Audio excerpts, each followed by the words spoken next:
Latest updates के लिए हमारे चैनल हलचल इंडिया को लाइक, शेयर एंड सब्सक्राइब कीजिए एंड यस, बेल आइकन को प्रेस करना मत भूलिए। और साथ साथ माफिया के घर पर बुलडोजर भी चलने का क्रम जारी रहेगा। बुलंदशहर पहुंचे मुख्यमंत्री योगी आदित्यनाथ, किया जनसभा को संबोधित। बुलंदशहर के गुलाबटी में आयोजित जनसभा में बोले सीएम योगी, पहली बार महामारी में चुनाव आयोजित हो रहा है और हम एक साथ जुड़े हुए हैं। हमें मोदी जी का धन्यवाद करना चाहिए। मोदी जी ने महामारी के दौरान प्रतिबद्धता के साथ आमजन को रोजगार दिया, फ्री में वैक्सीन दी है। आप लोगों ने कोविड की दोनों डोज लेकर देश को कोविड की तीसरी लहर से बचाया है। डबल इंजन की सरकार ने अपना पूरा प्रयास किया, लोगों के जीवन की रक्षा की है। कुछ लोगों ने वैक्सीन को लेकर दुष्प्रचार किया, कहा मोदी योगी वैक्सीन है, लेकिन फिर भी जनता ने वैक्सीन ली। एक सच्चे कार्यकर्ता का यही भाव है। पहले बेटियां सुरक्षित, व्यापारी सुरक्षित नहीं था, अब जो जोड़ी आई है ये पहले भी बन चुकी है। 2013 में मुजफ्फरनगर दंगे में 2 जाट की हत्या हुई थी और लखनऊ वाला लड़का जाट को मारने वाले दंगाइयों को इनाम दे रहा था और दिल्ली वाला लड़का भी दंगाइयों का बचाव कर रहा था। इस बार भी माल पुराना सड़ा हुआ है, लेकिन लिफाफा नया है। कयामत के दिन तक इनका सपना साकार नहीं होगा। 10 मार्च के बाद इनकी गर्मी शांत करा देंगे। पिछली सरकार तमंचे की फैक्ट्री चलाती थी। जेवर का एयरपोर्ट और फिल्मी सिटी लाखों लोगों को रोजगार देगा। जनपद बुलंदशहर के जवान सबसे ज्यादा सेना में हैं। बुलंदशहर के जवान डिफेंस कॉरिडोर में तोप बनाएंगे और फिर यही तोप पाकिस्तान के बॉर्डर पर गरजेगी। सब दंगाइयों को भरपाई देनी होगी। बुलडोजर नहीं रुकेगा। हम दोनों हुनर रखते हैं, हमारे पास विकास और बुलडोजर दोनों हैं। पहले की पार्टी के मुख्यमंत्री बंगले में रहते थे। हमने गरीबों को 45 लाख मकान दिए, 15 करोड़ को फ्री में राशन और 2 करोड़ को शौचालय दिया। तो डबल इंजन की सरकार है तो डबल डोज राशन की भी हर महीने हर गरीब को दी जा रही है। पिछली सरकार में मुख्यमंत्री आता था, पहले अपना बंगला बनाता था, तो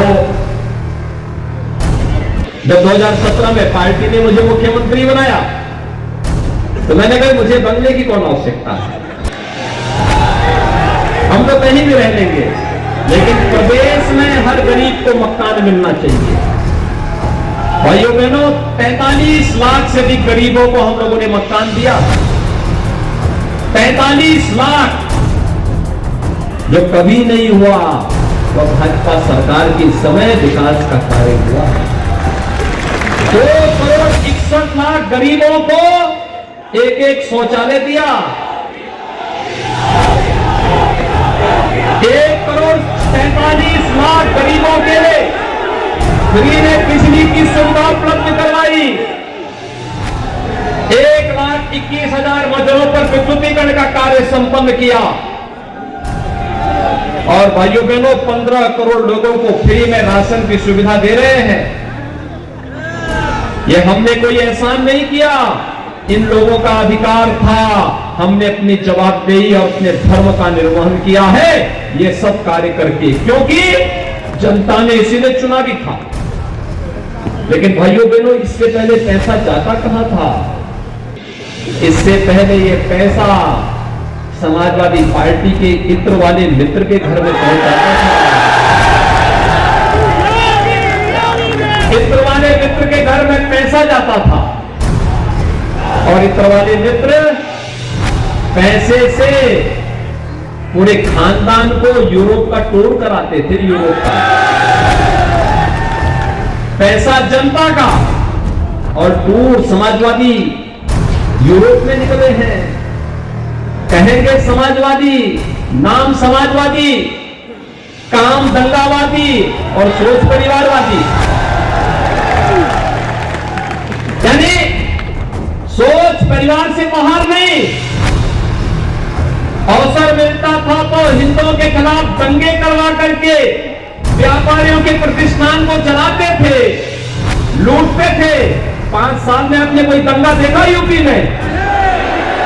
दंगा हो ही नहीं सकता, क्योंकि दंगाइयों को ही मालूम है 7 पीढ़ी भूल जाएगी, भरपाई नहीं कर पाएगी। इससे पहले विकास का पैसा समाजवादी इत्र वाले मित्र के घर पैसा जाता था और इसी पैसे से समाजवादी यूरोप का टूर करते थे।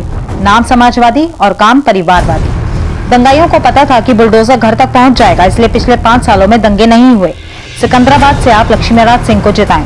2 सांसद और पूर्व विधायक का आशीर्वाद लक्ष्मीराज के साथ है। कम भीड़ है, लेकिन उत्साह लाखों से ज्यादा है। आप सबसे भाजपा के लिए वोट मांगो। लाल टोपी का मतलब रेड अलर्ट है। फेसबुक, व्हाट्सएप, इंस्टाग्राम और ट्वीट पर भाजपा को वोट देने के लिए मैसेज करें। लाल टोपी वालों से सावधान रहना चाहिए। सरकार, किसान, बेटियों, रोजगार मिलेगा और दंगाइयों के घर पर बुलडोजर भी चलेगा।